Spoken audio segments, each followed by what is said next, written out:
dhibba lamaa fi 63 fi tuqaa 90 kuni galiidha. Wanni jam'iyyaan bara lamaan kana keessatti argatte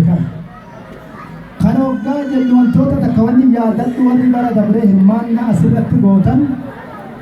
baarakallahu fiikum akkuma wal abdallu karaa bannee gaafas goone sagantaa sanii akkuma abdatame tahee argamee warri gaafas mallaqa nuu qabattanii nam tokkorratti osoo nafin hunda isaa namni keenya irraa deemu galcha jira. Yuuroo 11,000 akka liqitti galmeessine asirraa galle namni sun falillaa alhamdu wal minna nam tokko osoo gaafiin eegin hundi firraa kafale jira. Warroota akkasiisanii baarakallahu fiikum wa jazaakumullahu khayran galatooman jechuu barbaada. Yoo galiin isaa akkana taatu baasin baroota lamaan kana keessa jabiyyaan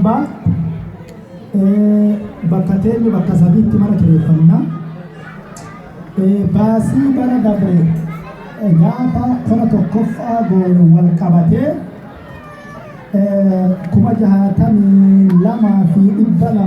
62,263 fi tuqaa 91 kanarra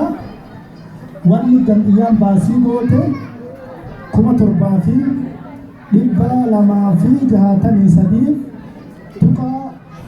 32 baasiin bahee 7,263 tuqaa 32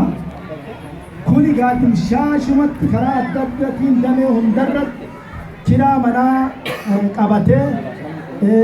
walgahii adda addaa ka koreen jam'iyyaa irratti walgeessu tiraanspoortii waan akkana kana qabatee qophii bara dabree ka 11ffaa irratti qabatee